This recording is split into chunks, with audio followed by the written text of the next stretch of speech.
ഇടതുമുന്നണിയിൽ ആശയക്കുഴപ്പം തുടരുന്ന തിരുവനന്തപുരം കോവളം സീറ്റുകളിൽ ഇന്ന് ധാരണയുണ്ടായേക്കും എന്ന വിവരം കൂടി പുറത്തുവിടുന്നുണ്ട്. ആന്റണി രാജുവിന് മത്സരിക്കാനാവില്ലെന്ന് വ്യക്തമായതോടെ പകരം സ്ഥാനാർത്ഥിയെ ജനാധിപത്യ കേരള കോൺഗ്രസ് ഇന്ന് പ്രഖ്യാപിക്കും.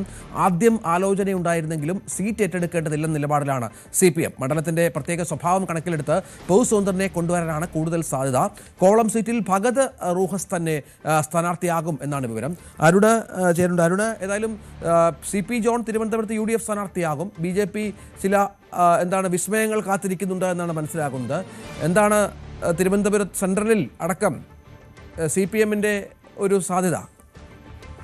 തിരുവനന്തപുരം സെൻട്രൽ ഇടതുമുന്നണി സ്ഥാനാർത്ഥി ഇപ്പോഴും ഒരു വ്യക്തത വന്നിട്ടില്ല. ആന്റണി രാജുവിനെ മത്സരിക്കാൻ കഴിയും, അനുകൂല വിധി ഉണ്ടാകുമെന്ന പ്രതീക്ഷയിലായിരുന്നു ജനാധിപത്യ കേരള കോൺഗ്രസ്. അതുകൊണ്ട് തന്നെ അവർ മറ്റൊരു പേരിലേക്ക് പോയതുമില്ല. നേരത്തെ KPCC സെക്രട്ടറിയും പിന്നീട് BJP-യിലേക്ക് പോയ വിജയൻ തോമസിന്റെ പേരൊക്കെ ഒരു ഘട്ടത്തിൽ പരിഗണിച്ചു. പക്ഷെ പാർട്ടി പൂർണ്ണമായി തള്ളിക്കളഞ്ഞു.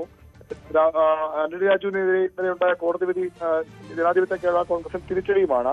ആ സാഹചര്യത്തിലാണ് സീറ്റ് CPM ഏറ്റെടുക്കാൻ ആലോചിച്ചത്. CPM ഏറ്റെടുക്കുന്നതിന് ആന്റണി രാജു ഒരു കാര്യമായ എതിർപ്പില്ലെന്നാണ് അറിയുന്നത്. കാരണം ഒരു ടീമിലേക്ക് മാത്രം CPM-ന് വിട്ടുകൊടുക്കാം, മറ്റേതിനും പാർട്ടിക്ക് നൽകിയാൽ അത് അവരുടെ അവകാശവാദമായി പിന്നീട് ഉയർന്നു വന്നേക്കാം. അതുകൊണ്ട് അതിന് ആന്റണി തയ്യാറല്ല. പക്ഷേ അദ്ദേഹത്തിന്റെ പാർട്ടിയുടെ മറ്റു നേതാക്കൾ, പ്രത്യേകിച്ച് KC ജോസഫ് അടക്കമുള്ളവർ ഈ നീക്കത്തിനും തയ്യാറല്ല. അതാണ് ഇപ്പോൾ പ്രതിസന്ധി രൂക്ഷമാക്കുന്നത്. CPM സീറ്റ് ഏറ്റെടുത്ത പാർട്ടി ചിഹ്നത്തിനോ അല്ലെങ്കിൽ ഒരു സ്വതന്ത്രനെ മത്സരിപ്പിക്കാനാണ് ആലോചിക്കുന്നത്.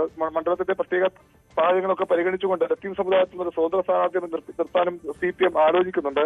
നേരത്തെ തോമസ് ഐസക്കിനെ ആ മണ്ഡലത്തിലേക്ക് CPM പരിഗണിച്ചെങ്കിലും സംസ്ഥാന സെക്രട്ടേറിയറ്റിന്റെ അനുമതി ലഭിച്ചിരുന്നില്ല. ഏതായാലും ഇപ്പോഴും ചർച്ചകൾ തുടരുകയാണ്. കോവളം സീറ്റിൽ നിന്ന് ഏകദേശം പ്രഖ്യാപനമുണ്ടാകും. അവിടെ ഭഗത് റൂഫസ് നേരത്തെ RJD-യിലായിരുന്നു. അദ്ദേഹം ഇന്ത്യൻ സോഷ്യലിസ്റ്റ് നാളിലേക്ക് വന്നത് സീറ്റ് മോഹിച്ചു തന്നെയാണ്. പക്ഷേ ആ സീറ്റ് CPM ഏറ്റെടുക്കുമ്പോൾ ഒരുപക്ഷെ ഇടത് സ്വതന്ത്രനായാകാം ഭഗത് റൂഫസ് തന്നെ മത്സരിക്കാൻ സാധ്യത.